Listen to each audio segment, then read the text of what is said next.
मित्रांनो,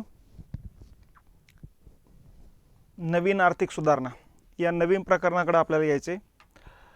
हे जे प्रकरण आहे हे डिपार्टमेंटल PSIला या ठिकाणी पूर्व परीक्षेला सिलेबस आहे या मुद्द्याचा। त्याचबरोबर या ठिकाणी नगर रचनेच्या ज्या काही जागा असतात त्या जागेसाठीचा हा सिलेबस असतो। त्याच्यानंतर गट ब गट क चा जो काही मेनचा सिलेबस आहे त्या मेनच्या सिलेबसमध्ये सुद्धा हा मुद्दा इन्क्लूड असतो आणि राज्यसेवा प्री आणि मेन्स यासाठी सुद्धा हा विषय इन्क्लूड असतो। हा जो विषय म्हटल्यापेक्षा हा जो टॉपिक आहे हा टॉपिक आपल्याला या ठिकाणी 1991 नंतरची बदललेली परिस्थिती समजून सांगण्याचं काम करणार आहे। हा टॉपिक या ठिकाणी 1990च्या अगोदर ती स्थिती समजून सांगण्यासाठी मदत करणार आहे आणि सध्या जे काही वेगानं आपल्या अर्थव्यवस्थेमध्ये बदल होत आहे या अर्थव्यवस्थेमध्ये बदल होण्याच्या पाठीमागं इथं जो काही निर्णय आपण घेतलेला आहे, नवीन आर्थिक धोरण स्वीकारण्याचा जो काही निर्णय घेतलेला आहे तो निर्णय या ठिकाणी त्या पाठीमागं कारणीभूत होता। मग आता नवीन आर्थिक सुधारणा म्हणजे काय अगोदर ते लक्षात घेतलं पाहिजे। नवीन आर्थिक सुधारणा म्हणजे या ठिकाणी देशाची अर्थव्यवस्था एका निश्चित वळणावरती नेण्यासाठी या ठिकाणी जी धोरणात्मक निर्णय घेतले जातात त्या धोरणात्मक निर्णयांनाच म्हणायचं आर्थिक सुधारणा। ठीक आहे। आणि जेवढ्या काही सुधारणा झाल्या त्यामध्ये सगळ्यात शेवटचा बदल करणारे मूलभूत बदल करणारी सुधारणा म्हणजे 1991ची, म्हणून त्याला नवीन आर्थिक सुधारणा असं नाव पडलेलं आहे। तर आता या टॉपिकमध्ये आपल्याला नेमके कोणते कोणते मुद्दे बघायचे अगोदर ते समजून घेऊ। नवीन आर्थिक सुधारणामध्ये पहिलं प्रस्तावना समजून घ्यायचं की नवीन आर्थिक सुधारणा म्हणजे नेमके का लागू करावं लागलेले आहेत। नंबर 2 आहे कारणे, नवीन आर्थिक सुधारणा लागू करण्याच्या पाठीमागची कारणं कुठली होती। नंबर 3 संकल्पना। ठीक आहे।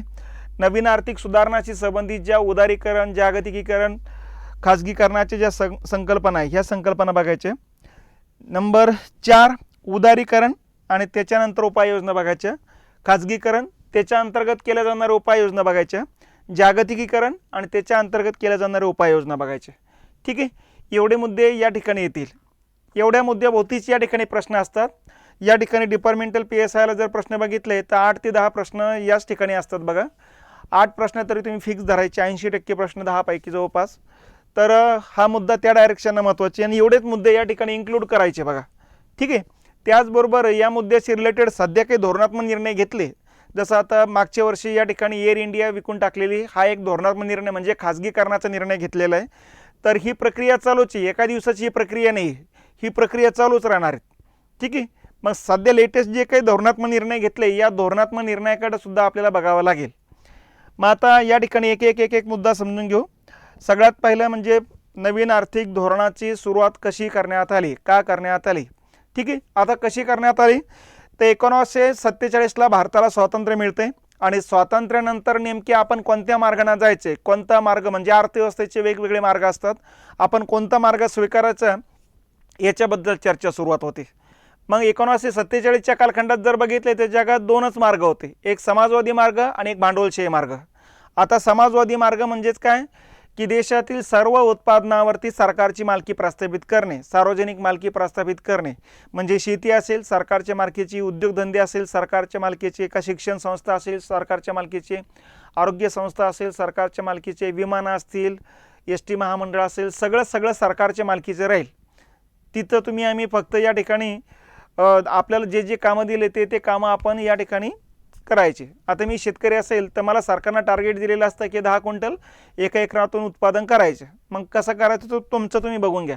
मग ह्या हिशोबानं मी माझ्या 10 क्विंटलवरती भर देणार आहे, यातलं सरकार मग आपलं जेवढं उत्पादन होईल ते सरकार जमा करायचं आणि मग सरकार सांगताय की तुम्हाला खाण्यासाठी दर महिन्याला एवढे अन्नधान्य लागतं तेवढं घेऊन जा।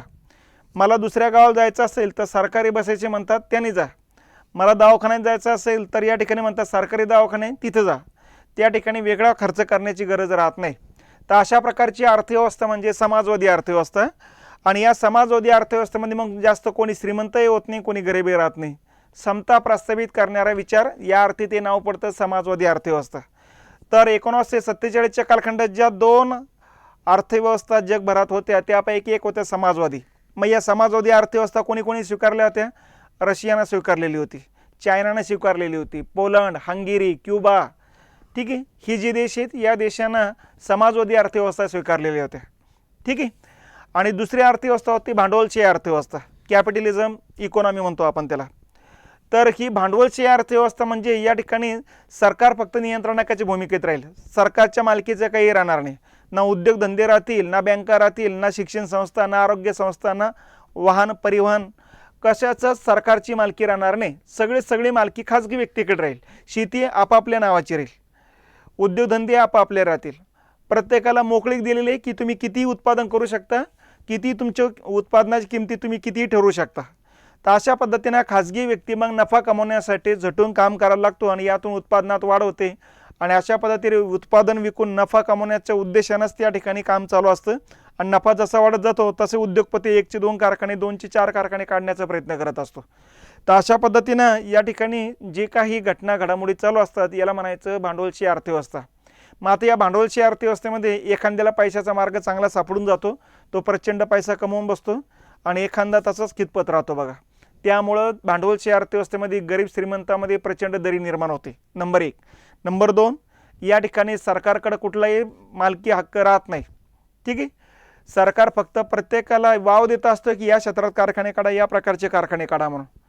ठीक आहे, तर या अर्थव्यवस्थेमध्ये प्रचंड उत्पादन घेण्याकडं आणि उत्पादन जास्तीत जास्त विकण्याकडं या ठिकाणी उद्योगपतीचा भर असतो. त्यामुळे या अर्थव्यवस्थेमध्ये तेजी मंदीचा धोका सर्वात जास्त असतो, कारण कधी वस्तूचं उत्पादन तरी जास्त होईल, कधी पैसा तरी जास्त होईल. तर त्यामुळे तेजी मंदीसारखे जे काही टोकाची अवस्था आहे, घातक अवस्था, या घातक अवस्थेला या देशाला सामोरं जावं लागतं. तर याचे फायदे पण आहे, तोटे पण आहे. समाजवादी अर्थव्यवस्थेचे पण फायदे पण आहे, तोटे पण आहे. मग अशा प्रकारच्या 2 आर्थिक स्थिती, 2 अर्थव्यवस्था जगभरात होत्या. मग भांडवलशाही अर्थव्यवस्था America, England, France, Japan, Germany ही देश जे आहेत हे भांडवलशाही अर्थव्यवस्था स्वीकारणारे देश होते. आणि समाजवादी देश आपण सांगितलेलेच आहे, रशिया, चायना, उत्तर कोरिया, पोलंड, हंगेरी आणि क्युबा हे देश होते की यांनी समाजवादी अर्थव्यवस्था स्वीकारलेल्या होत्या. मग आता मूळ मुद्दा हा होता की आपण कोणत्या मार्गाने जायचं. 47ला स्वातंत्र्य झाल्यानंतर मग आपल्या लक्षात आलं आहे की भांडवलशाही मार्गाने तर आपल्याला जाता येत नव्हतं. का? कारण इंग्रजांचीच भांडवलशाही राजवट भारतावर होती आणि इंग्रजांनी 150 वर्ष आपलं जे आर्थिक शोषण केलं आहे, ही आर्थिक शोषणातून या ठिकाणी भारतीय लोकांना बऱ्यापैकी कळालं होतं की भांडवलशाही अर्थव्यवस्था बरोबर नाही.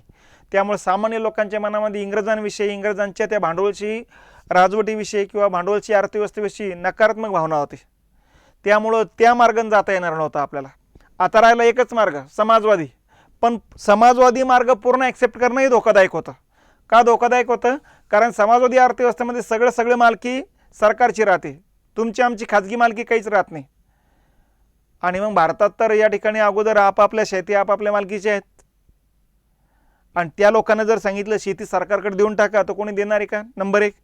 नंबर 2चा मुद्दा हा आहे, शेती जरी सरकारनं ताब्यात घेतली आणि मग प्रत्येक शेतकऱ्याला द्यावंच लागणार आहे शेती कसण्यासाठी. मग प्रत्येकाला 2-2 एकर दिली आणि सांगितलं 10-10 क्विंटल काढा, तर निसर्ग चांगला असेल तर तुम्हाला मान्सून चांगला असेल तर उत्पादन जास्त पण घेता येईल. मान्सूनच बरोबर नसेल तर काय करणार आहेत ते? समाजवादी अर्थव्यवस्थेमध्ये या ठिकाणी आदेशात्मक आर्थिक नियोजन असतं, म्हणजे आदेश दिलं जातं 10 क्विंटल झालंच पाहिजे, कसं करायचं मला काही सांगू नका. तर या पद्धतीनं त्या ठिकाणी काम राहतं. 10पेक्षा जास्त झालं तर मग होऊ द्या, सरकार जमा करेल, पण त्याच्यापेक्षा कमी झालं तर मग आमच्याशी गाठ आहे. असा प्रकार समाजवादी अर्थव्यवस्थेमध्ये असतो. आणि भारतामध्ये मेजॉरिटी लोकसंख्या ही ग्रामीण भागात आहे आणि शेतकरी आहे. जगात सर्वात जास्त शेती करणारे लोक भारतामध्ये. त्यामुळं सरकारच्या हे लक्षात आलं, पंडित नेहरू आणि त्यांच्याही लक्षात आलं, काँग्रेसच्या नेत्यांच्याही लक्षात आलं होतं या कालखंडात की समाजवादी अर्थव्यवस्था पूर्ण स्वीकारणं देशाला बरोबर लागू होणार नाही. मग यातून आपण मधला मार्ग काढला. समाजवादीतले काही गोष्टी घेतल्यात, भांडवलशाहीतल्या काही गोष्टी घेतल्या आणि यातून 1948ला एक नवीन धोरणात्मक निर्णय घेतला, त्याला म्हणायचे मिश्र अर्थव्यवस्थेचं धोरण. ठीक आहे, मग आता मिश्र अर्थव्यवस्थेचं धोरणाला 1948ला सुरुवात होते बघा. मग यातून काय केलं, सरकारनं जेवढा पैसा त्यांच्याकडे आहे, जेवढं भांडवल त्यांच्याकडे आहे तेवढं क्षेत्र सरकारनं घेऊन टाकले. मेन लोकांशी संबंधित जे क्षेत्र होते ते क्षेत्र स्वतःकडे घेऊन टाकलेत. सांगितले या क्षेत्रातले कारखाने आम्ही काढणार आहेत. उदाहरणार्थ हवाई क्षेत्र घेऊन टाकलं, वाहनाचं क्षेत्र घेऊन टाकलं, वाहतुकीचं सगळं. ठीक आहे, मग त्याच्यामध्ये हवाई वाहतूक असू द्या, जल वाहतूक असू द्या, भू वाहतूक असू द्या, रेल्वे वाहतूक असू द्या, रस्ते वाहतूक असू द्या, सगळे सरकारनं स्वतःकडे घेऊन टाकलेत बघा. हे एकच क्षेत्र म्हणायचं, वाहन क्षेत्र. ठीक आहे, त्याच्यानंतर या ठिकाणी काही उद्योगधंद्याचे क्षेत्र घेऊन टाकले. ठीक आहे, शेती क्षेत्र या ठिकाणी सांगून टाकलं की आपल्याकडेच राहू द्या म्हणून. तर असे काही काही क्षेत्र होते, आरोग्य होतं, शिक्षण होते, हे सगळं सरकारने जिम्मेदारी घेऊन टाकलीत बघा. ठीक आहे. आणि मग ज्या ठिकाणी सरकारचं जमत नाही त्या ठिकाणी सरकारनं खाजगी व्यक्तींना या ठिकाणी देऊन टाकलं. जसं पोलाद कारखाने स्थापन करणे, मोटार गाड्या निर्माण करणे. तर असे वेगवेगळे जे आहेत वीज प्रकल्प स्थापन करणे, इथं खाजगी व्यक्तीला वाव देऊन टाकला बघा. मग खाजगी व्यक्तीने सांगितले या क्षेत्रात तुम्ही कारखाने काढा, या क्षेत्रात आम्ही कारखाने काढू. तर अशा प्रकारे दोन्हींचं सहअस्तित्व, खाजगी क्षेत्र आणि सरकारी क्षेत्र यांचं सहअस्तित्व असलेली अर्थव्यवस्था, त्या अर्थी त्याला नाव पडतं मिश्र अर्थव्यवस्था. तर 1948 पासून भारतानं मिश्र अर्थव्यवस्था स्वीकारली होती बघा.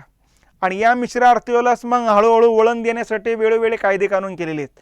मग 1956चं दुसरं औद्योगिक धोरण आलेले, जिथं पोलाद आणि जड उद्योगावर भर देण्याचं काम केलेले. 1977ला आणखीन औद्योगिक धोरण आले, ज्यामध्ये लघु आणि कुटीर उद्योगावर भर देण्याचं निर्णय घेण्यात आले. तर थोडक्यात काय, जे जे औद्योगिक धोरणं आली अगोदरचे, ही अगोदरच्याच मिश्र अर्थव्यवस्थेला वळण लावण्याचे काम करणारे धोरणात्मक निर्णय होते बघा. पण 1990चा कालखंड येता येता भारतीय अर्थव्यवस्थेमध्ये, मिश्र अर्थव्यवस्थेमध्ये इतके दोष निर्माण झाले आणि त्या दोषामुळे अर्थव्यवस्था आपली जखडून गेली आणि पुढे जाण्याच्या ऐवजी मागं पडायला लागली. किंवा मिश्र अर्थव्यवस्थेला वळण देण्याकरता या ठिकाणी आपण जे कायदे कानून केले तेच कायदे कानून आपल्याला प्रगतीच्या मार्गातले अडथळे बनलेत.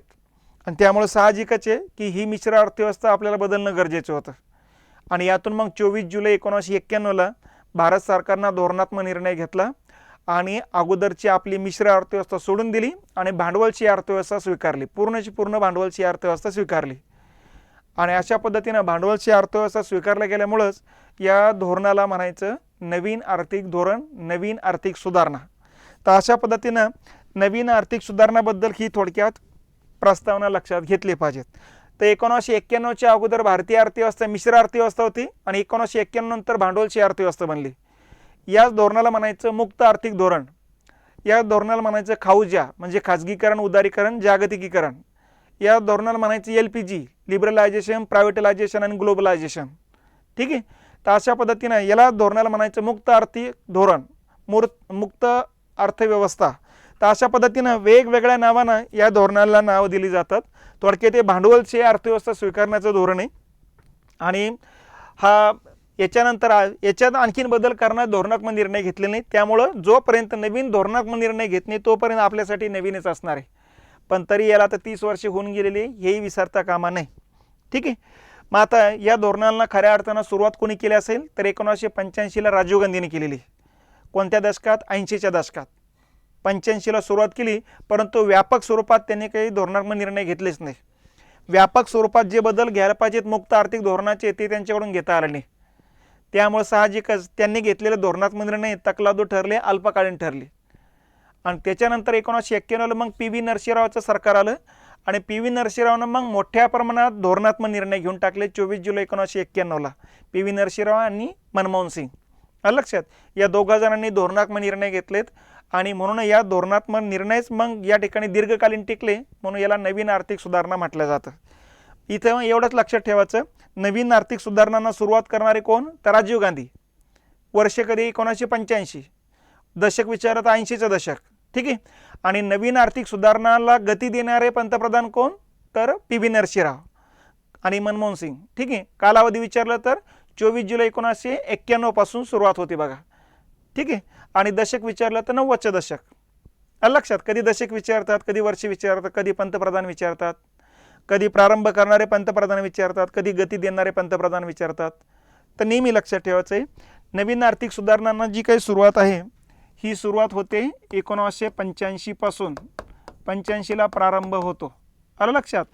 आणि 1991ला आर्थिक धोरणाला गती देण्याचं काम करण्यात आलेलं आहे. ठीक आहे. आता हेच दशक कितवं दशक आहे? हे 80चं दशक आहे. याला म्हणायचं 80चे दशक आणि याला म्हणायचं 90चे दशक. ठीक आहे. प्रारंभ कोणी केला? तर राजीव गांधींनी केलेला आहे. राजीव गांधी पंतप्रधान होते या कालखंडामध्ये आणि म्हणून राजीव गांधीला 21व्या शतकाकडे भारताला घेऊन जाणारे पंतप्रधान म्हणून ओळखले जातात बघा. ठीक आहे. आणि गती देण्याचं काम कोणी केलं? तर हे केलं PV नरसिंहराव आणि मनमोहन सिंग. मनमोहन सिंग हे अर्थमंत्री होते. या दोघांनी केलेले. तर हा पहिला मुद्दा इथं क्लिअर राहू द्या. प्रारंभ कधी झाला 85ला, कोणत्या दशकात झाला 80च्या दशकात, कोणी केलं राजीव गांधीनं. नवीन आर्थिक सुधारणा गती देण्याचं काम कधी झालं 1991ला, कुठलं दशक 90चं दशक, आणि गती देण्याचं काम कोणी केलं पी.व्ही. नरसिंहराव आणि मनमोहन सिंग यांनी केलेलं आहे बघा. ठीक आहे. मग आता पुढचा मुद्दा आता या ठिकाणी लक्षात घ्यायचं की नवीन आर्थिक सुधारणा लागू करण्याच्या पाठीमागची कारणं कुठली कुठली होती. हे बघा, एखादी गाडी व्यवस्थित चालू असताना आपण उगं तिचं नट बोल्ट काढून त्याला बाजूला काढून ठेवत नाही. गाडी व्यवस्थित चालवणं चालते म्हणतो. जोपर्यंत त्याच्यात बिघाड होत नाही तोपर्यंत आपण ती काही गाडी मेकॅनिकला दाखवत नाही. हा साधा सरळ नियम आहे. तसंच अर्थव्यवस्था सुरळीत असताना आपण काही नवीन धोरणात्मक निर्णय घेणार नव्हतो. ज्या वेळेस अर्थव्यवस्था आपली मोडकिळीस आली आणि आता लक्षात आलं आहे अरे याच्यामध्ये चांगले बदल करणंच गरजेचे आहे आणि त्यावेळेस आपण मग ते मेकॅनिककडे देतो. तसं या ठिकाणी भरपूर समस्या आपल्या गाडीमध्ये अर्थव्यवस्थेमध्ये या ठिकाणी निर्माण झालेल्या होत्या. मग त्या समस्या कोणत्या होत्या अगोदर त्या समस्या समजून घेऊ. त्या समस्यामुळे आपल्या अडचणी कशा वाढल्या होत्या आणि त्या अडचणीवर मात करण्याकरता नवीन आर्थिक धोरण स्वीकारणं किती गरजेचं होतं तो मुद्दा या ठिकाणी लक्षात घेऊ. तर दुसरा मुद्दा येतो या नवीन आर्थिक सुधारणांची कारणे. ठीक आहे. मग आता हे बघा, हे नवीन आर्थिक सुधारणा 1991 सुरुवात झाली. याला हे शॉर्ट फॉर्म लक्षात ठेवा कारण याचं लॉंग फॉर्म पण विचारला गेलेलं आहे. LPG म्हणजे काय तर एल म्हणजे लिबरलायझेशन, यालाच मराठीत म्हणायचं उदारीकरण.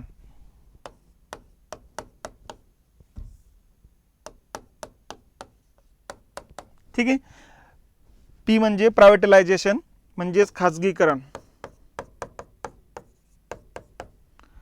आणि G म्हणजे ग्लोबलायझेशन म्हणजे जागतिकीकरण. आणि या तीन संकल्पनांमध्ये सगळ्यात मोठी संकल्पना कुठली असेल तर जागतिकीकरण आहे. आलं लक्षात. जागतिकीकरण म्हणजे आपली अर्थव्यवस्था जगाच्या अर्थव्यवस्थेला जोडणे, त्याला म्हणायचं जागतिकीकरण. आलं लक्षात. उदारीकरण म्हणजे काय, आपण आपल्या अर्थव्यवस्थेवरती नियंत्रण ठेवण्याकरता जे कडक निर्बंध टाकले होते ते निर्बंध शिथिल करणे, त्याला म्हणायचं उदारीकरण. मग याच्या अंतर्गत आपण अगोदरचे कोणते कोणते कडक कायदे होते जे शिथिल करावे लागले आपल्याला, मग अगोदरचे कायदे आणि नंतर शिथिल केल्यानंतर नवीन आलेले कायदे, या दोघातला फरक समजून घेत चालायचा. तसं अगोदर फेरा होता नंतर फेमा आला. आलं लक्षात. अगोदर कुठली, अगोदर MRTP होता नंतर कॉम्पिटिटिव्ह ॲक्ट आला. तर थोडक्यात इथं कायदे समजून घ्यायचे. तर उदारनीतीचा अवलंब करणे म्हणजे उदारीकरण. आणि खाजगीकरण म्हणजे काय, आपण बघितलेले अगोदरच आपली अर्थव्यवस्था मिश्र अर्थव्यवस्था होती 90च्या अगोदर. म्हणजे काही उद्योगधंदे खाजगी मालकीचे काही सरकारी मालकीचे. तर सरकारी मालकीचे जे उद्योगधंदे होते ते खाजगी व्यक्तीला विकून टाकणे, त्याला म्हणायचं खाजगीकरण. तर अशा पद्धतीनं खाजगीकरण करण्यात आलेले. उदारीकरण आणि खाजगीकरणाचं कॉम्बिनेशन केलं की त्यातून साध्य होतं जागतिकीकरण. म्हणून सगळ्यात मोठी संकल्पना काय जागतिकीकरण. जागतिकीकरणामध्ये कशात समावेश होतो, उदारीकरण आणि खाजगीकरणाचा समावेश होत असतो. ठीक आहे. तर अशा पद्धतीनं हे नवीन आर्थिक सुधारणांबाबतच्या या संकल्पना लक्षात घ्यायच्या. आता आपल्याला मूळ मुद्दा हा आहे आपला की नवीन आर्थिक सुधारणा लागू करण्याच्या पाठीमागची कारणे कुठली कुठली होती, या कारणांवरती भर द्यायचा आपल्याला. सगळ्यात पहिला मुद्दा येतो वित्तीय कारणे आणि दुसरा मुद्दा येतो इतर कारणे. ठीक आहे. आता जी वित्तीय कारणे आहेत ती वित्तीय कारणं या ठिकाणी लक्षात घ्यायची आपल्याला. ही 4-5 वित्तीय कारणे. वित्तीय कारणं म्हणजे पैशा संबंधित कारणं, साधा मुद्दा लक्षात घ्यायचा आपण. आलं लक्षात. आणि या ठिकाणी आपल्या मनमोहन सिंग सरकारमध्ये असताना या ठिकाणी त्यांनी त्याच वेळेस बोलले होते की सगळे नाटकं करता येईल परंतु पैशाचं नाटक करता येणार नाही. ठीक आहे. आणि त्यामुळं साहजिकच आहे आपल्या नवीन आर्थिक सुधारणा लागू करण्याच्या पाठीमागचं सगळ्यात मेन कारण हीच आहे. ठीक आहे.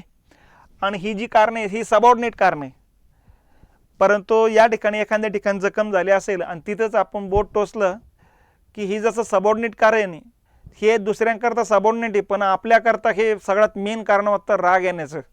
तर त्याच पद्धतीनं ह्या घटना या कालखंडातल्या आहेत की त्यातून सुद्धा आपल्यावर दबाव निर्माण झाला आणि शेवटी आपल्याला नवीन आर्थिक सुधारणा लागू कराव्या लागलेल्या आहेत. मग आता एक मुद्दा समजून घेऊ आणि त्या मुद्द्यातून नवीन आर्थिक सुधारणा का सुरू कराव्या लागल्यात ते आपल्याला लक्षात घ्यायचं. यातलं वित्तीय कारणामधलं पहिलं कारण येतं बघा वाढती राजकोषीय तूट. ठीक आहे. राजकोषीय तूट म्हणा वित्तीय तूट म्हणा. लक्षात. तर या ठिकाणी ही दोन नावे फिस्कल डिफिसिट म्हणतात त्याला इंग्लिशमध्ये. आता याच्यामध्ये काय काय बघायचं, नंबर 1 राजकोषीय तूट म्हणजे काय, नंबर 2 ती किती असायला पाहिजेत, लक्षात, नंबर 3 आपली किती होती, लक्षात, आणि मग ती तूट भरून काढायची असेल तर मार्ग काय काय होते, हे 2-3 गोष्टी अगोदर लक्षात ठेवा. हे बघा वित्तीय तूट म्हणजे काय, तर सरकारचा एकूण जमापेक्षा सरकारचा होणारा जास्तीचा खर्च, त्याला म्हणायचं वित्तीय तूट. म्हणजे काय असतं त्याला पण लक्षात घ्या. हे बघा, सरकार जे काय वर्षभरामध्ये सरकारला जो काय पैसा येतो तो अंदाजपत्रकामध्ये असतो. ठीक आहे, अंदाजपत्रकामध्ये एकूण जमा आणि एकूण खर्च असतो बघा. ठीक आहे, वर्षभरात सरकारला जे काही उत्पन्न मिळते त्याला म्हणायचं एकूण जमा. मग सरकारला उत्पन्न कशातून मिळतं? नंबर 1 कर उत्पन्न, करातून मिळतं. नंबर 2 करेतर उत्पन्न. आलं लक्षात? कर उत्पन्न आणि करेतर उत्पन्न यातून सरकारला वर्षभरात जी रक्कम मिळते ते समजून घ्यायचं 50,000 कोटी. ठीक आहे, समजून घ्यायचे एवढी रक्कम जमा होते. आणि सरकारचा खर्च समजून घ्यायचं या ठिकाणी 60,000 कोटी होऊ लागला. आलं लक्षात? सरकारचा एकूण जमा आहे 50,000 कोटी आणि सरकारचा खर्च आहे 60,000 कोटी. म्हणजे जमापेक्षा खर्च 10,000 कोटी जास्त आहे. तो जास्तीचे 10,000 कोटी सरकार काय करतं? कर्ज काढते मग खर्च करण्याकरता. तर अशा पद्धतीनं एकूण जमापेक्षा सरकारकडून होणारा जास्तीचा खर्च सरकार कर्ज काढून भरून काढते. त्या कर्जालाच म्हणायचं तूट, त्या कर्जालाच म्हणायचं वित्तीय तूट, त्या कर्जालाच म्हणायचं राजकोषीय तूट. त्यालाच राजकोषीय तुटीची व्याख्या हीच असते की एकूण जमापेक्षा सरकारकडून होणारा जास्तीचा खर्च. एकूण जमा जेवढे 50,000 त्याच्यापेक्षा जास्तीचा खर्च म्हणजे इथं 60,000 झाला, याचा अर्थ 10,000 शिल्लक होऊ लागले. ते त्या 10,000 कोटी रुपये म्हणजे ती तूट आहे बघा. तर त्याला म्हणायचं राजकोषीय तूट. आलं लक्षात? मग आता या ठिकाणी ही जी तूट होती आपली, ही तूट या ठिकाणी लक्षात घेतली पाहिजेत. या कालखंडात 8.2% होती. आता किती टक्के असायला पाहिजेत? तर जागतिक बँक काय म्हणते? जागतिक बँक म्हणजे IBRD किंवा वर्ल्ड बँक म्हणतो आपण त्यालाच. या वर्ल्ड बँकनं सांगितलं राजकोषीय तूट आखरी 3 ते 4% दरम्यान असायला पाहिजेत. याच्यापेक्षा जास्त राजकोषीय तूट असेल, वित्तीय तूट असेल तर अशा देशांना कोणीही कर्ज देऊ नये. आलं लक्षात? ज्या 4% पुढं राजकोषीय तूट असेल तर त्या देशांना कर्ज देऊच नका, कारण दिलेले कर्ज तुमचं परत येण्याची शाश्वती नाही. आणि म्हणून अशा प्रकारचं परिपत्रक एकदा काढले तर कोणताही देश दुसऱ्या देशाला कर्ज देताना पहिले हे विचार करतो की त्यांची राजकोषीय तूट किती. आणि मग भारताची राजकोषीय तूट जर बघितली आपण तर 4%च्या दुप्पट होती, 8%च्या पुढे जाऊन पोहोचली होती, 8.2% होती. आणि इतकी मोठी राजकोषीय तूट असल्यामुळं म्हणजे आपला उत्पन्न कमी आणि खर्च जास्त आहे. जास्तीचा खर्च भागवण्याकरता आपण भरपूर कर्ज काढत गेलेलो आहे. आणि एकाच वर्षी तूट नाही आहे, अनेक वर्षापासून अशी तूट चालू आहे. त्यामुळे अनेक वर्षापासून कर्ज काढत चाललेले आहे आपण. त्यामुळं मग या ठिकाणी खर्च वाढत जाण्याचा परिणाम कशावर होतो? कर्ज वाढण्यावर होतो. आलं लक्षात? हे कर्ज काही एकाएकी वाढलेलं नाही. मग 1951ला घेतलं, 52ला घेतलं, 53ला घेतलं, 54ला घेतलं, असं वाढत चाललेलं आहे. त्यामुळे एका दिवसाची घटना नाही ती. आणि 1991च्या कालखंडामध्ये ही तूट इथपर्यंत जाऊन पोहोचलेली. मग दरवर्षीचा खर्च वाढत चालला, दरवर्षीचं कर्ज वाढत चाललं खर्च भागवण्याकरता. आणि जसा कर्ज वाढत चाललं, आता इथं बघा परकीय कर्ज आपलं 1991च्या कालखंडात झालं आपल्या GDPच्या 62.5% आता नेमकी काय गडबड ते लक्षात ठेवा. आता परकीय कर्ज जे आहे हे GDPच्या रूपानं मोजलं जातं. GDP म्हणजे ग्रॉस डोमेस्टिक प्रोडक्शन, देशांतर्गत उत्पादन, स्थूल देशांतर्गत उत्पादन म्हणतो. म्हणजे काय? हा आपला देश आहे. ठीक आहे, या देशाच्या भौगोलिक सीमा आहे. आणि या भौगोलिक सीमेच्या अंतर्गत जेवढे लोक राहतात, किती लोक राहतात? आता सध्या आपली 142 कोटी लोकसंख्या गेलेली आहे, बरोबर आहे. आणि प्लस 50 लाख विदेशी लोक असतील आपल्याकडे राहणारे, त्यांचे उद्योगधंदे वगैरे या ठिकाणी असतील, ते लोक राहतात. तर अशी या सगळ्या लोकांनी एका वर्षामध्ये म्हणजे 1 एप्रिल ते 31 मार्च 1 वर्ष, या एका वर्षामध्ये ज्या वस्तू आणि सेवा निर्माण केल्या त्या वस्तू व सेवांचं बाजार मूल्य, त्या वस्तू आणि सेवा बाजारात विकल्या गेल्यानंतर जी रक्कम येईल ती रक्कम म्हणजे त्या वर्षीचं त्या देशाचं GDPच्या स्वरूपातलं उत्पन्न. मग समजून घ्यायचं हे उत्पन्न आपलं दरवर्षी 50,000 कोटी जमा होतं असं समजू आपण. आलं लक्षात? तर आपला GDP किती आहे? 50,000 कोटी. ठीक आहे. आणि हा मागच्या वर्षी समजून घ्यायचं या ठिकाणी जर आपण बघितलं 40,000 कोटी होता मागच्या वर्षी, आता किती झाला? 50,000 कोटी झाला. म्हणजे किती हजार कोटीनं वाढला? 10,000 कोटीनं वाढला. 10,000 कोटीनं वाढला म्हणजे किती टक्क्यानं वाढला? 25% वाढला. टक्केवारीमध्ये आपण तसं सांगू शकतो. ठीक आहे. तर अशा पद्धतीनं हा GDP असतो. आणि या GDPच्या रूपानं जेवढी आपल्याकडे रक्कम आहे त्याच्या जवळपास 62.5% आपल्यावर कर्ज आहे. म्हणजे आपण जेवढी कमाई करतो त्या कमाईच्या जवळपास 62.5% इतकं आतापर्यंत आपला जेवढा GDPची रूपानं रक्कम जमा झाली त्याच्या म्हणतोय ते इतकं कर्ज आहे. आता कर्ज किती घ्यायला पाहिजेत तर जागतिक बँकेनं नियम ठरवले. आता सध्या भारताचं कर्ज किती घेता येतं, भारताला 37% कर्ज घेता येतं. ठीक आहे. आणि प्रत्येक राज्य सरकारला 20%ची सवलत दिलेली, 20% या ठिकाणी वाढ केलेली, म्हणजे जवळपास 57% असं आपल्याला कर्ज घेता येतं. बघा आलं लक्षात. आपला कॅपॅसिटी किती त्याच्यावर डिपेंड आहे. आज सध्या आपली कॅपॅसिटी भरमसाठ आहे. आज आपलं कर्ज किती आहे GDPच्या फक्त 19% कर्ज आहे. आलं लक्षात. आता या कालखंडात किती होतं GDPच्या 62% कर्ज होतं, 62.5% कर्ज होते आणि आपलं 37% क्रॉस होऊन तर दुप्पट जवळपास जाऊन पोहोचलं होतं. मग आता ह्या असं कर्ज का वाढलं होतं आणि इतकं कर्ज वाढत असताना लोक कर्ज का देत होते? त्याचं मूळ कारण एकच होतं की आपण प्रत्येक देशाच्या ज्यावेळेस दौऱ्यावर जात होतो त्यावेळेस त्या पंतप्रधानांसोबत चर्चा करताना आपण त्यांना हे सांगत होतो की आपण त्यांच्याकडून पहिल्यांदाच कर्ज घेऊ लागलो. तर अशा पद्धतीनं बहुतांशी बऱ्याच देशांना आपण या ठिकाणी असंच त्यांना सहानुभूती त्यांची मिळून या ठिकाणी कर्ज घेण्याचं काम केलेलं आहे. यातून आपलं हळूहळू कर्ज वाढत चाललेलं आहे आणि वाढलेलं कर्ज आता इतकं भरमसाठ झालं की जगभरातल्या लोकांना माहीत झालं की यांच्यावर ऑलरेडीच भरपूर लोकांचं कर्ज आहे म्हणून, भरपूर देशांचं कर्ज आहे म्हणून. त्यामुळे आता कोणी कर्ज देणार आहेत का? नाही. आता कोणीही कर्ज द्यायला तयार नसल्यामुळं साहजिकच आता आपला गोंधळ सुरुवात व्हायला गोंधळ व्हायला सुरुवात होते. बघा कसं ते लक्षात घ्या आता. कारण आता या कालखंडामध्ये महागाईचा दर बघा किती जाऊन पोहोचला. महागाईचा दर 17%वर जाऊन पोहोचला. आता हे महागाईचा दर म्हणजे काय तर देशातल्या वस्तूच्या किमती 17%नं वाढल्या. किती टक्क्यानं वाढायला पाहिजेत? या 3 ते 6% वाढायला पाहिजेत. याच्यापेक्षा जास्त वाढायला नको हे ठरलेलं आहे. मिनिमम 3%, मॅक्झिमम 6% या दरम्यान वाढायला पाहिजेत. 3%पेक्षा कमी होता कामा नये, 6%पेक्षा जास्त होता कामा नये महागाईचा दर. आता महागाईचा दर कसा काढला जातो तेही लक्षात घ्या. महागाईचा दर काढण्याकरता या ठिकाणी आपण जर बघितलं तर राष्ट्रीय स्तरावरती NSSO आणि CSO या 2 संस्था अगोदर कार्यरत होत्या. आता NSO संस्था कार्यरत आहे. ही संस्था काय करते, भारतभरातून प्रत्येक लोकांच्या घरामध्ये किती वस्तू आहेत आणि कोणत्या कोणत्या वस्तू आहेत त्यांची यादी तयार करते. सध्या या ठिकाणी 697 वस्तू असल्याचं सांगितले जाते आणि या 697 वस्तूचे मूळ वर्ष जे आहेत सध्या मूळ वर्ष 2011-12 आहे. या 697 एक वस्तू खरेदी केल्या 2011-12ला तर याला म्हणायचं त्याची जी रक्कम येईल त्या रक्कमला म्हणायचं 100%. समजून घ्यायचं या वस्तू खरेदी करण्यात 5,000 रुपये लागत होते आपल्याला. लक्षात.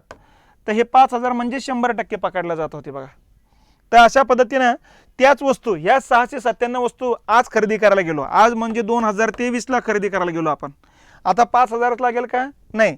आज समजून घ्यायचं 10,000 रुपये लागू लागलेत. याचा अर्थ निर्देशांक किती झाला? दुप्पट झाला. 5,000ची वस्तू 10,000 झाला. याचा अर्थ 100%च्या ऐवजी 200%. याचा अर्थ मार्केटमध्ये 100%नं पैसा वाढलेला आहे किंवा मार्केटमध्ये 100%नं वस्तू कमी झालेल्या आहेत असा त्याचा अर्थ लावायचा. तर अशा पद्धतीनं अर्थ लावण्यासाठी हा महागाईचा निर्देशांक काढण्याच्या पद्धती होत्या. बघा ठीक आहे. आणि मग भारत सरकारनंच घोषित केलेले मिनिमम 3%, मॅक्झिमम 6% महागाईचा दर असला पाहिजेत.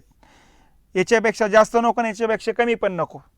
तर या कालखंडात आपला महागाईचा दर किती गेला होता हे लक्षात घ्या, 17%वर गेला होता. लक्षात. याचा अर्थ वस्तूपेक्षा पैसा दुप्पट झाला होता.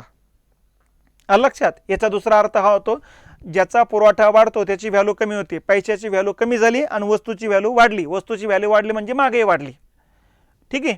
मग महागाई कमी करायची असेल तर एक तर उत्पादन वाढवा आणि उत्पादन वाढत नसेल तर मग दुसऱ्या देशातून वस्तू घेऊन या. लक्षात. आता उत्पादन वाढवलं असतं तर साहजिकच महागाई वाढलीच नसती.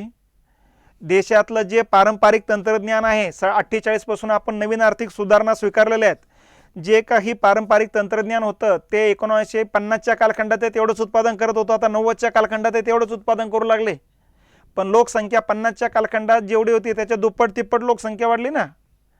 मग वाढत्या लोकसंख्येसाठी उत्पादन वाढायला पाहिजेत, नवीन तंत्रज्ञान यायला पाहिजेत. नवीन तंत्रज्ञान घेण्यासाठी पैसा नव्हता नंबर 1 आणि विदेशी गुंतवणूकदारांना जास्त गुंतवणूक करण्याची परवानगी नव्हती. त्यामुळे विदेशी गुंतवणूकदार सुद्धा इकडे काही येत नव्हते नंबर 2. त्यामुळे उत्पादन काही वाढत नव्हतं आणि उत्पादन वाढत नसेल तर उत्पादन वाढवण्याकरता दुसराच मार्ग आहे, आणि दुसरा मार्ग म्हणजे दुसऱ्या देशातून वस्तू खरेदी करून आपल्या देशात आणणे. पण आपल्या देशात वस्तू आणण्यासाठी या ठिकाणी परकीय चलन कुठे आहे आपल्याकडं? आता कर्ज काढायला गेलं तर कर्ज तर भरमसाठ झालेले आहे, आता कर्ज द्यायला कोणी तयार नाही. आणि महागाई कमी करायचं असेल तर दुसऱ्या देशातून वस्तू आणण्याशिवाय पर्याय नाही, आणि दुसऱ्या देशातून वस्तू आणण्याकरता कर्ज लागतं, आता कर्ज कोणी द्यायला तयार नाही. मग महागाईचा दर 17% जाऊन पोहोचला. आता हा कमी होण्याची शक्यता कमी, वाढण्याची शक्यता जास्त. आणि महागाई जर अशीच वाढत गेली तर सरकार उलथून टाकण्याची सामान्य जनतेमध्ये ताकद निर्माण होते. कारण ज्या वेळेस माणूस बेहाल होतो तर त्यावेळेस माणूस मग हातात जे येईल ते कुणीकडे मारायला सुरुवात करतो, आणि यातून देशामध्ये अस्थिरता निर्माण होण्याचे धोका निर्माण होतो. म्हणून प्रत्येक सरकारला ही नियंत्रणात आणणंच गरजेचं असतं. म्हणून या ठिकाणी महागाई कमी करायची होती, आणि यासाठी मग लक्षात आलं आहे की विदेशी लोक आता कर्ज द्यायला तयार नाही. आपण जागतिक बँकेकडे गेलो, जागतिक बँकेला सांगितलं की कर्ज द्या. त्यांनी काय सांगितलं की तुम्हाला कर्ज देऊन देऊन इतकं कर्ज झालेलं आहे की आता अगोदरचंच कर्ज परत करा, नंतर नवीन कर्जाचा विचार करू. आता अगोदरचं कर्ज फेडण्यासाठी जर पैसा असता तर आपण कर्ज कशाला मागायला गेलो असतो, पहिला मुद्दा. त्यामुळे साहजिकच आहे या मुद्द्यावरच सरकारच्या लक्षात आलं आहे की हे शक्य नाही. मग जागतिक बँकेने सांगितलं तुम्ही काय करा, एक तर तुमचा खर्च कमी करा, किंवा खर्च कमी होत नसेल तर उत्पन्न तरी वाढवा. आता या ठिकाणी खर्च तर कमी होण्याचं काही दिशाच नव्हते, कारण प्रत्येक या गोष्टीवर खर्च करायचंच व्हायचा. संरक्षणावरही खर्च करावाच लागणार होता, शिक्षणावरही खर्च करावाच लागणार होता. आता दुसरा मार्ग सांगितलं उत्पन्न वाढवा. पण उत्पन्न वाढवण्याकरता लोकांच्या खिशात पैसा येणं गरजेचे. बेकारीच प्रचंड आहे, लोकांकडे पैसा नाही. दारिद्र्याच्या खाली लोकांची संख्या जास्त आहे, त्यांच्याकडेच पैसा नसेल तर सरकारकडे पैसा कुठून येणार? तर मग या ठिकाणी मग त्यांनी सांगितलं हे तुम्हाला जमत नसेल तर मग तुम्ही तुमची अर्थव्यवस्था खुली करा, तुमच्या अर्थव्यवस्थेवर तुमचं नियंत्रण ठेवूच नका. मग सुरुवातीला आपण नकार दिला, पण नंतर लक्षात आलं की आता इलाज नाही, आणखीन बिकट परिस्थिती होण्याच्या अगोदरच आपण सावरणं गरजेचं आहे. आणि म्हणून मग 24 जुलै 1951ला आपण नवीन आर्थिक धोरण स्वीकारलं, मुक्त अर्थव्यवस्था स्वीकारलेली, सरकारचं नियंत्रण कमी करण्यात आले. आलं लक्षात? त्यालाच म्हणायचं जागतिकीकरण स्वीकारलं, नवीन आर्थिक सुधारणा म्हणायचं. तर महागाई हे सुद्धा नवीन आर्थिक सुधारणा स्वीकारण्याच्या पाठीमागचं एक कारण होतं. ठीक आहे. त्याचबरोबर पुढचं एक कारण बघितलं आपण तर आर्थिक विकासातील घट. आपला जो विकास दर असतो हा GDPच्या स्वरूपात मोजला जायचा आहे अगोदर 2011 पर्यंत. 2011 नंतर GVAच्या स्वरूपात मोजण्याच्या पद्धती आलेल्या आहेत. ठीक आहे. आता GDP म्हणजे मागच्या वर्षी जेवढं उत्पन्न आहे त्या उत्पन्नामध्ये या ठिकाणी जेवढा दर ठेवला तेवढ्या टक्क्यानं वाढ करायची. ठीक आहे. तर त्याला म्हणायचं आर्थिक विकास दर. तर या कालखंडात विकास दर किती होता? 0.6%, अर्धा टक्का. लक्षात? आज किती आपला विकास दर? 7 ते 8%. हे बघा, सातत्यानं 7 ते 8% राहिलो होतं. आपण पुढच्या 10 ते 15 वर्षामध्ये जागतिक महासत्ता म्हणून नावावर आली हो बघा. लक्षात? ही एवढा साधा हिशोब या ठिकाणी लक्षात ठेवा. या ठिकाणी विकास दर किती आहे? 0.6%, म्हणजे अर्धा टक्का आहे फक्त. म्हणजे आपलं किती मेहनत करा आपलं उत्पन्न वाढत नाही लागलं. मागच्या वर्षी 50,000 कोटी होते, आता 50,500 कोटी झालेत.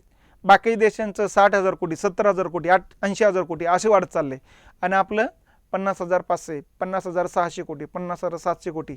म्हणजे किती मेहनत केलं तर फारसं उत्पादन नाही वाढू लागलं. आणि त्यामुळे उत्पादन वाढत नसेल तर मग परिणाम काय होतं ते लक्षात घ्या. म्हणजे आता तुम्ही अभ्यास करताय, झटून अभ्यास करताय, 100 पैकी 20 मार्क पडले. आणखीन दुसऱ्या दिवशी, तिसऱ्या दिवशी, चौथ्या दिवशी झपाटून अभ्यास करता, मग आता या ठिकाणी 20च्या ऐवजी 21 मार्क झालेत, 21च्या ऐवजी 22 होऊ लागलेत. म्हणजे मार्क्स वाढूच नाही लागलेत तुमचे. आणि नंतर आणखीन 1-2 झपाटून अभ्यास केल्यानंतर 2 कमीच झालेत. मग तुम्हाला वाटतंय सला अभ्यास केला तरी तेवढेच मार्क्स येतात, नाही केले तर तेवढेच मार्क्स येतात, मग करायचं कशाला? ही भावना या ठिकाणी निर्माण होते. म्हणजे थोडक्यात काय, काम करण्याची प्रेरणा कमी होते. आणि सातत्यानं हेच जर देशात राहिलं तर देशातल्या लोकांच्या मनामध्ये न्यूनगंड तयार होण्याची शक्यता असते. लोकांचं उत्पन्न वाढलं तर पुढच्या वर्षी लोक विचार काय करतात, मागच्या वर्षी 50,000 वाढलं ना, पुढच्या वर्षी 1 लाखानं वाढव, आणखीन झपाट्यानं काम करतात. पण किती काम केलं, शेतकऱ्यांसारखं झालं, चांगलं पाणी पीक यायला लागलं की प्रचंड पाऊस पडून सगळं सपाट करून टाकते, किंवा एकदम दुष्काळ पडून टाकते. म्हणजे त्यांच्या हातात पडूच देत नाही केलाहीच. तर अशाच प्रकारचं जर देशाचं व्हायला लागलं तर देशामध्ये न्यूनगंड निर्माण होण्याची शक्यता जास्त असते बघा. म्हणून आर्थिक विकास दर जो कमी झालेला होता तो वाढवणं गरजेचं होतं, आणि तो वाढवण्यासाठी भांडवल लागतं, ते भांडवल आपल्याकडे नव्हतं, आणि तंत्रज्ञान आपल्याकडे नव्हतं, आणि म्हणून नवीन आर्थिक सुधारणा स्वीकारणं गरजेचं होतं. तर हे कारण या ठिकाणचे आहे. महागाईच्या दराबद्दल आपण बघितलेलंच आहे अगोदरच. आणि त्याच्यानंतर 5वा मुद्दा येतो परकीय गंगाजळीचा तुटवडा. आलं लक्षात. आता परकीय गंगाजळीचा तुटवडा म्हणजे परकीय गंगाजळी म्हणजे काय ते लक्षात घ्या.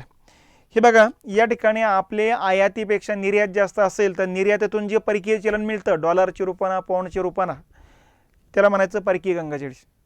मग परकीय गंगाजळी जी आहे परकीय चलनाच्या स्वरूपात राहू शकते. परकीय गंगाजळी आपण जे परकीय चलन आलं त्यातून सोनं पण खरेदी करून ठेवू शकतो. काही परकीय गंगाजळी आपण या ठिकाणी IMF मध्ये ठेवत असतो आणि काही आपल्याकडेच राखीव साठा म्हणून आपण ठेवून देत असतो.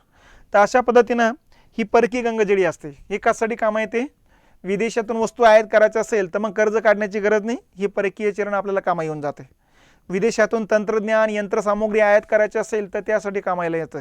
विदेशात फिरण्यासाठी जायचं असेल तर परकीय चलन लागतं, त्यासाठी ही रक्कम कामा येते. विदेशात दवाखान्यात जायचं असेल तर दवाखान्यासाठी ही रक्कम कामा येते बघा. तर ही परकीय गंगाजळीवरती डिपेंड आहे की आपली अर्थव्यवस्था किती बळकट आहे. तर या कालखंडात आपली परकीय गंगाजळी होती $1 अब्ज पर्यंत. आज आपली परकीय गंगाजळी या ठिकाणी $550 अब्ज पुढे जाऊन पोहोचलेली. आलं लक्षात. या कालखंडात $1 अब्ज पर्यंत आपली परकीय गंगाजळी खाली आली होती. इतकी खाली आली होती की या $1 अब्ज मधून फक्त 8 दिवसच्या ज्या वस्तू आपण आयात करतोय 8 दिवसाच्या वस्तू आयात करण्याकरताची रक्कम होती. 8 दिवसानंतर मग आपल्याकडे परकीय गंगाजळी संपुष्टात आणि 8 दिवसानंतर मग वस्तू आयात करण्याकरता या ठिकाणी कर्ज घ्यायला जा तर कर्ज कोणी देणार नव्हतं. इतकी बिकट परिस्थिती या कालखंडात येऊन पोहोचताना दिसते बघा. आलं लक्षात. मग परकीय गंगाजळी नसेल तर महागाई आणखीन वाढेल आणि महागाई आणखीन वाढली तर सामान्य लोकांचं जीवन बेहाल होऊन जाईल. सरकार उलटून टाकण्याची शक्यता नाकारता येत नसते मग अशा वेळेस. म्हणून 1990च्या कालखंडामध्ये एस चंद्रशेखर यांचं सरकार होतं.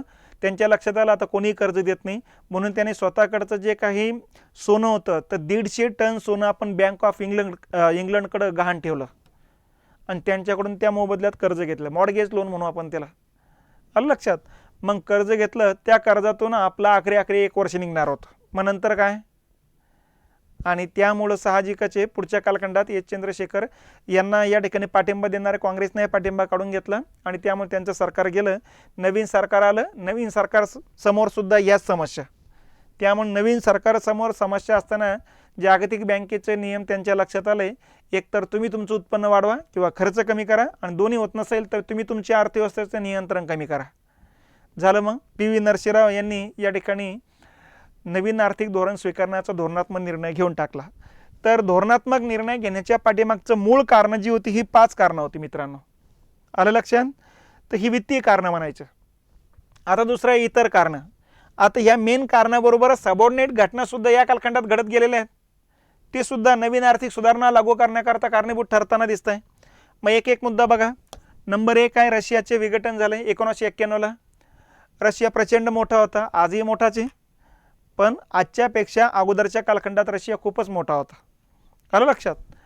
या रशियामध्ये म्हणजे सूर्य पूर्वेकडे उगवतो आणि त्यावेळेस पश्चिमेकडे सूर्य मावळत असतो आणि त्या देशाच्या पश्चिमेकडे सूर्य मावळताना पूर्व भागामध्ये सूर्य उजाडत असतो. म्हणजे किती मोठा हा देश आहे असा तुम्ही एक अंदाज बांधू शकता. तर या देशामध्येच या ठिकाणी जर बघितलं आपण, आता जगाचा नकाशा डोळ्यासमोर यायला पाहिजे आपल्या, तरच या ठिकाणी समजून घेणं ते सोपं जातं थोडं. ही पृथ्वी आहे, विषुववृत्त आहे, उत्तर गोलार्ध दक्षिण गोलार्ध हा युरोप खंड आहे मित्रांनो. इथं हा आफ्रिका खंड येतो, हा तांबडा समुद्र आहे, इथं भारत आहे आपला, हा आशिया खंड आहे. इथं उराल पर्वतरांग आहे, उराल पर्वताच्या पश्चिमेकडे युरोप खंड आहे, इकडं आशिया खंड आहे आणि इथून सुरुवात होतो रशिया. हा एवढा रशिया येतो. इथं सूर्य उजेडला, इथं सूर्य मावळत असतो. आलं लक्षात. एवढा रशिया. रशियाचा काही भाग युरोप खंडात आहे, काही भाग आशिया खंडात आहे, म्हणून त्याला युरेशिया म्हटलं जातं बघा. युरोप आणि आशियाचा युरेशिया. ठीक आहे. आता यापैकी हा जो काही दक्षिणेकडचा जो पार्ट होता, या दक्षिणेकडच्या पार्टमध्ये मुस्लिम संख्या जास्त होती आणि मुस्लिमांनी मग वेगळ्या देशाची मागणी करायला सुरुवात केली. यासाठी मग त्यांचे दहशतवादी ग्रुप जे होते यांनी रशियामध्ये मोठ्या प्रमाणात बॉम्बस्फोट घडून आणायला सुरुवात केली. त्यामुळे रशियाची अर्थव्यवस्था खिळखिळी होऊन गेली. रशियाची समाजवादी अर्थव्यवस्था होती, ही काही वेगळं सांगण्याची गरज नाही. आणि या समाजवादी अर्थव्यवस्था खिळखिळी झाली आणि म्हणून 1991ला गॉर्बाचोवचं सरकार असताना त्यांना लक्षात आलं की अशाच पद्धतीने आपण जर राहिलं तर देश आपला नष्ट होऊन जाईल, म्हणून बदल करणं गरजेचं होतं. म्हणून 1991ला त्यांनी काय केलं, दक्षिणेकडचे या भागाचे टोटल 10 ते 12 देश निर्माण केलेत. ठीक आहे.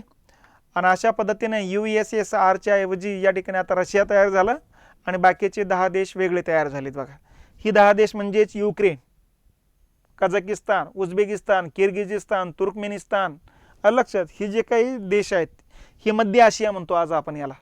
ह्या मध्य आशियातले हे असे हे 15 देश तयार होताना दिसत आहे. बघा, तर इथं 15 देश तयार झालेले आहेत. त्यामुळे रशियाची ताकद कमी झाली आता, कारण खनिज संपदा असलेला पट्टा इकडे निघून गेलेला आहे. रशियाची ताकद कमी झाली आणि रशियाने 1991ला मग त्यांचा समाजवादी अर्थव्यवस्था जी होती ती सोडून दिली आणि भांडवलची अर्थव्यवस्था स्वीकारलेली. लक्षात. आणि भांडवलची अर्थव्यवस्थेमध्ये परकीय जे चलन आहे डॉलर, त्याला व्हॅल्यू निर्माण झाला आता. त्यामुळे रशियाने काय केलं, आता डॉलरवर लक्ष केंद्रित केलेले आहे आता. ठीक आहे. आता एका बाजूला रशियाचे विघटन झाल्याचा परिणाम काय झाला, अगोदर रशिया बलाढ्य होता, आता रशियाची ताकद कमी झाली. अगोदर आपण रशियाकडून वस्तू घेतल्या तर रशिया आपला रुपया घ्यायचा, बाकीचे देश कोणी आपला रुपया घेत नव्हता. आलं लक्षात. कारण आंतरराष्ट्रीय चलनच प्रत्येक देश घेण्याचा प्रयत्न करायचा आणि आंतरराष्ट्रीय चलन निर्माण झालं होतं. आता ती ताकद निर्माण झाली डॉलरला. त्यामुळे कोणी डॉलरच मागत होतं, म्हणजे मी वस्तू विकल्यात मी म्हणायचे डॉलरच द्या. तर अशा पद्धतीनं डॉलरला व्हॅल्यू या ठिकाणी होती. मग रशियाने 1991ला भारताला सांगितलं की आता तुम्ही आम्हाला रुपया देऊ नका, आमच्या वस्तू लागत असेल तर आम्हाला त्या मोबदल्यात डॉलर द्या. आता डॉलर जर आपल्याकडे असतं तर आपण कर्ज काढलं असतं का, नसतं. त्यामुळे साहजिकच आहे, डॉलर नसल्यामुळं आपल्याला रशियाकडून आपण जे काही वस्तू खरेदी करत होतो आता डॉलर देणं गरजेचं बनलं आणि मग रुपया त्याने घेणं बंद केलं. पहिला फटका तिथं बसला आपल्याला. दुसरा फटका काय, अगोदरचा रशिया काय करायचा की भारताकडून या ठिकाणी काही वस्तू खरेदी करायचा, कारण आपली निर्यात कमी होती, कारण आपल्या वस्तूचा दर्जा निम्न स्तरावरचा होता. आपल्या वस्तू जगातला कुठलाही देश जास्त काही खरेदी करत नव्हता, त्यामुळे आपली निर्यात कमी होती, आयात जास्त राहायचे. मग आपल्या वस्तू कोणीतरी खरेदी करावं म्हणून रशिया खरेदी करायचं. बघा, त्यामुळे रशियासोबतचा व्यापार जास्त चालायचा. त्या मोबदल्यात रशियाकडून रुबल घ्यायचो आणि रुबल देऊन त्यांच्याकडून आपण आणखीन वस्तू खरेदी करायचो. आता या ठिकाणी रशियानं भारताला सांगितलं आता आम्ही तुमच्या कुठल्याही वस्तू खरेदी करणार नाही, योग्य दर्जेदार आणि तिथल्या लोकांना जर लागत असेल तर त्याच वस्तू घेतल्या जाणार. त्यामुळं आपल्या व्यापारावर इफेक्ट झाला आणि यातून मग आपल्या लक्षात आलं की साला रशियानं इथं कोंडी केल्यासारखं झालं तो एक प्रकार. आणि लक्षात आलं की रशिया जर समाजवादी अर्थव्यवस्था सोडून भांडवलची अर्थव्यवस्था स्वीकारत असेल तर आपण अर्धी भांडवलची अगोदरपासूनच स्वीकारलेली आहे, अर्धी स्वीकारायची आता.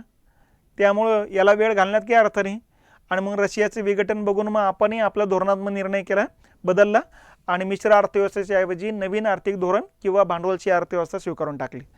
तर या पद्धतीनं रशियाचे विघटनसुद्धा आपल्याला नवीन जागतिकीकरण स्वीकारण्यासाठी कारणीभूत ठरलेलं एक मुद्दा आहे. पुढचा मुद्दा येतो खाडी युद्ध, म्हणजे इराक इराण यांच्यामध्ये झालेलं युद्ध. मग परत नकाशा लक्षात ठेवा, हा भारत आहे, हा पश्चिम आशिया आहे. या पश्चिम आशियामध्ये इथं लक्षात घ्या इराण नावाचा देश आहे, इथं इराक नावाचा देश आहे. हा इराक आहे, हा इराण आहे, इथं बाजूला पाकिस्तान, इथं भारत आहे. ठीक आहे. आता इराण जर बघितलं तर शिया पंथीय लोकांची संख्या आहे, इराकमध्ये सुन्नी पंथीय लोकांची संख्या आहे आणि यांच्यामध्ये इथं कुवेत नावाचा देश आहे. ठीक आहे. आता इराक म्हणतो कुवेत आमचा आहे, इराण म्हणतो कुवेत आमचा आहे आणि या कुवेतवरून वारंवार इराक आणि इराणमध्ये बऱ्याच वेळेस संघर्ष झालेले आहेत. या संघर्षालाच म्हणायचं खाडी युद्ध, आखाती युद्ध. लक्षात, पश्चिम आशियातील संघर्ष किंवा इराण इराक संघर्ष अशी त्याची नावं आहेत. मग हे संघर्ष करताना हे काय करत होते ते लक्षात घ्या. हे संघर्ष करताना एकमेकांचे जे बलस्थान आहे ते कमजोर करण्याचे प्रयत्न करायचे आणि यांचं बलस्थान म्हणजे पेट्रोलचे उत्पादनं. मग इराणनं इराकचं एखादं पेट्रोलची विहीर पेटून दिली की मग इराणनं इराकची एक पेट्रोलची विहीर पेटवली की इराक मग त्यांच्या 2-3 विहिरी पेटून द्यायचं, मग तो यांच्या 2-4 विहिरी पेटून द्यायचा. याचा परिणाम काय झाला, जगभरामध्ये पेट्रोलचं उत्पादन घटलं. पेट्रोलचं उत्पादन जसं घटलं तसं पेट्रोलच्या किमती दुपटीनं वाढल्यात आणि अशा पद्धतीनं या ठिकाणी 1991च्या कालखंडामध्ये पेट्रोलच्या किमतीमध्ये 50% वाढ झाली.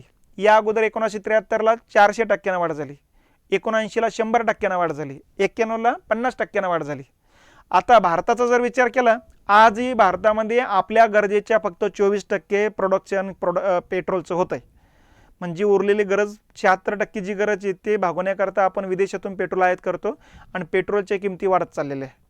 उत्पादन तेवढंच आयात करतोय, परंतु वाढीव किमतीमुळं अगोदरच्या वर्षी जेवढी रक्कम देत होतो त्याच्या दुप्पट रक्कम आता देण्याशिवाय पर्याय नव्हता. आणि या कालखंडात आपल्याकडे डॉलर कमी पडू लागले आणि डॉलरचीच या ठिकाणी आता गरज जास्त निर्माण होऊ लागली.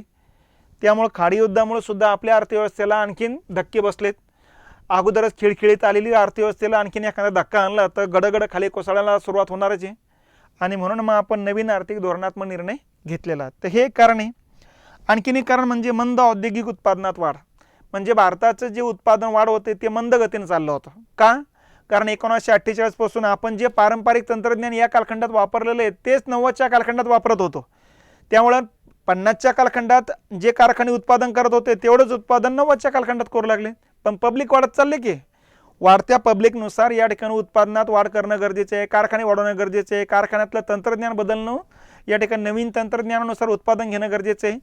तर नवीन उत्पादन घेण्याकरता नवीन तंत्रज्ञान लागतं आहे आणि नवीन तंत्रज्ञान खरेदी करण्याकरता पैसा लागतो परकीय चलनाच्या रूपानं, आणि तोच आपल्याकडे नव्हता. म्हणून नवीन आर्थिक सुधारणाशिवाय पर्याय नव्हता. तर हे कारण. त्याच्यानंतर आहे जगभरात उदारीकरणाची लाट. 1991ला या ठिकाणी रशियानं भांडवलची अर्थव्यवस्था स्वीकारली, म्हणजे उदारीकरण स्वीकारलं. ठीक आहे. त्याच्यानंतर पोलंड, हंगेरी या देशाने स्वीकारलेले. चायनानं 78 पासून सुरुवात केली होती की समाजवादीमध्ये काही ताकद नाही इकडे. त्यांनी हळूच बदल करतात, जगालाही माहीत होत नाहीत ते. नंतर हळूहळू लोकांना समजू लागलं आर्यानं स्वीकारलेली म्हणून. तर अशा पद्धतीनं मग भारतासमोर हा मुद्दा होता की जगातले देश वेगानं जर स्वतःमध्ये बदल करत असेल तर आपल्याला बदल करायला काय हरकत आहे. आणि म्हणून जगभरामध्ये होणाऱ्या बदलाचा इफेक्ट आपल्यावर झाला आणि आपण सुद्धा नवीन आर्थिक सुधारणा स्वीकारण्यासाठी मंजुरी देऊन टाकली. तर हे एक कारण आहे. आणि शेवटचा मुद्दा होता जाचक कामगार कायदे. सगळ्या देशामध्ये कामगाराबाबतचे कायदे असतात, कामगारांचं हितरक्षण करणारे कायदे असतात. पण जागतिकीकरणामध्ये तसं नसतं. उद्योगधंद्यांना या ठिकाणी वाव द्यावा लागतो आणि त्यामुळे तिथल्या कामगारांच्या बाबतीतले कायदे कानून शिथिल करावं लागतात. मग भारतातसुद्धा असे जाचक कायदे होते की जाचक कायदे शिथिल करण्याशिवाय पर्याय नव्हता. 1991ला ज्यावेळेस आपण जागतिकीकरण स्वीकारलं तर त्यावेळेस त्याच्या अगोदर ह्या जाचक कामगार कायद्यामुळे सुद्धा आपल्या अडचणी निर्माण झाल्या होत्या.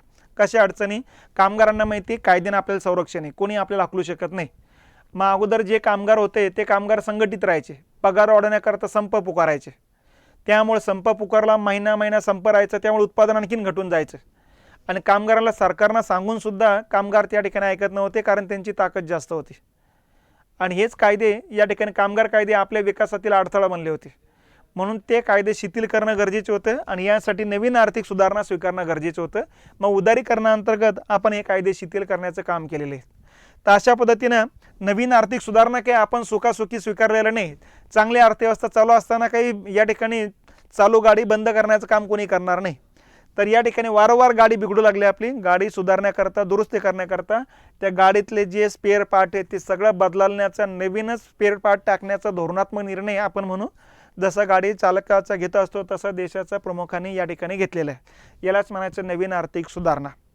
तर ही वेगवेगळी कारणे आहे की त्यातून आपण नवीन आर्थिक धोरणात्मक निर्णय घेतलेले. मग कोणते निर्णय घेतले ते आता पुढच्या लेक्चरमध्ये बघू आपण.